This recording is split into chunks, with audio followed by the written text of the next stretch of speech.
आम्ही तर काय कोणी जाणार नाही तिकडे. बुलेट ट्रेनने जाऊन अहमदाबादला जाऊन ढोकळा खाण्यापेक्षा इथे चांगले ढोकळे मिळतात.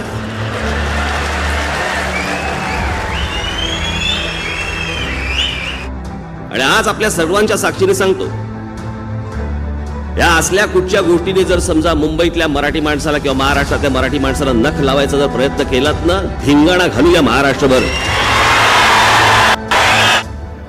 अजिबात होणार नाही. मोदींना जर करायचं असेल तर गुजरातमध्ये करावं त्यांनी,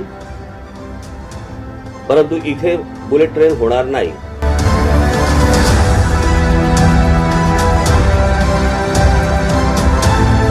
ती बुलेट ट्रेन जेव्हा हे खरं तर त्यांच्या जाहीरनाम्यात नव्हतं, ज्या वेळेला नरेंद्र मोदींनी हा विषय मांडला त्यावेळेला त्याच्यावरती पण पहिल्यांदा बोलणारा मी होतो. खरं तर जास्तीत जास्त अंतर हे कमीत कमी वेळामध्ये पार करावं याच्यासाठीची ती बुलेट ट्रेन असते. तुम्ही मुंबई दिल्ली करायला पाहिजे होती, मुंबई कलकत्ता करायला पाहिजे होती, मुंबई चेन्नई करायला पाहिजे होती, किंवा तुम्ही कन्याकुमारी ते दिल्ली करायला पाहिजे होती.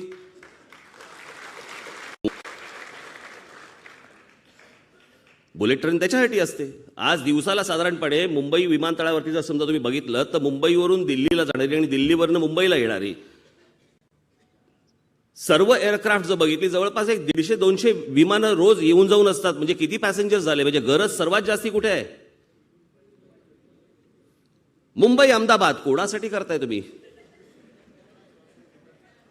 आम्ही तर काय कोणी जाणार नाही तिकडे. बुलेट ट्रेनने जाऊन अहमदाबादला जाऊन ढोकळा खाण्यापेक्षा इथे चांगले ढोकळे मिळतात.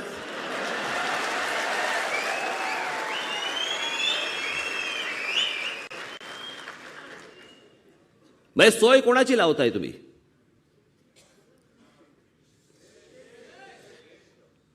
गुजरातमध्ये असलेले गुजराती आणि मुंबईमध्ये असलेले गुजराती ह्यांच्या फक्त देवाणघेवाणीसाठी म्हणून तुम्ही 1,10,000 कोटीचं कर्ज काढून तुम्ही एक बुलेट ट्रेन आणताय.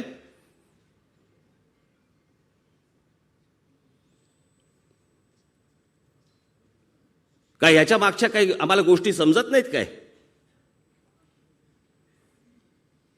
ज्याच्यासाठी म्हणून संयुक्त महाराष्ट्राचा लढा झाला, या मुंबईसाठी म्हणून, की ज्याला महाराष्ट्र सांगत होता नाही मुंबई आमची आहे, आणि ती होतीच आणि आहेच आणि राहणारच.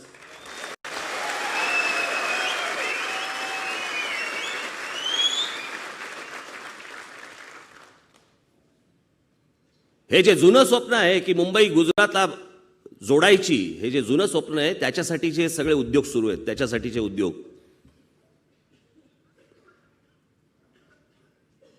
मी काय बोलतो आज नाही कळणार तुम्हाला, अनेकांना नाही कळणार. पण हे मेट्रो पण जिथनं फिरवलेली आहे तिथल्या जागांचे भाव वाढवायचे, तिथे इमारती बांधायच्या, त्या इमारतीमधले जे फ्लॅट्स येतील ते फ्लॅट्स मराठी माणसाला परवडणार नाही, तिथे दुसरे येऊन लोक राहणार आणि हळूहळू वेगळे वेगळे मतदारसंघ निर्माण करणार. हे मी कधीपासून सांगतोय.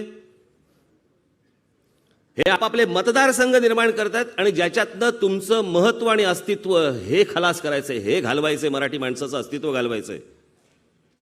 आणि आज आपल्या सर्वांच्या साक्षीने सांगतो, या असल्या कुठच्या गोष्टीने जर समजा मुंबईतल्या मराठी माणसाला किंवा महाराष्ट्रातल्या मराठी माणसाला नख लावायचा जर प्रयत्न केलात ना, धिंगाणा घालूया महाराष्ट्रभर.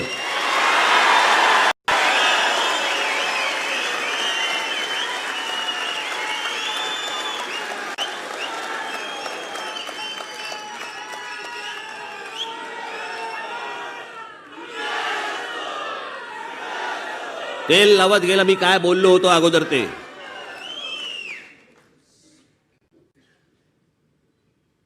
आज ज्या मुंबई ते गुजरात अहमदाबाद पर्यंत ज्या रेल्वे जात आहेत त्या जवळपास 45% रेल्वे या रिकाम्या जात आहेत. आजचा रिपोर्ट आहे हा, रेल्वेचा रिपोर्ट आहे, माझा नाही.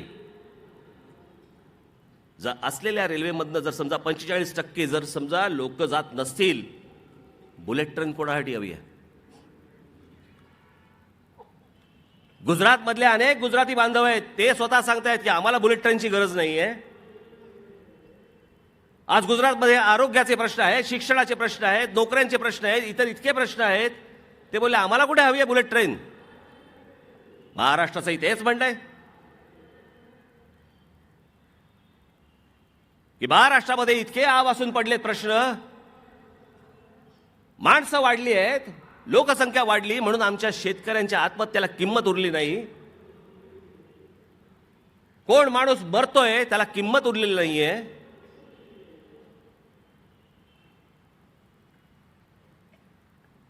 आणि त्याच्यामुळे या विषयांकडे लक्ष नाही.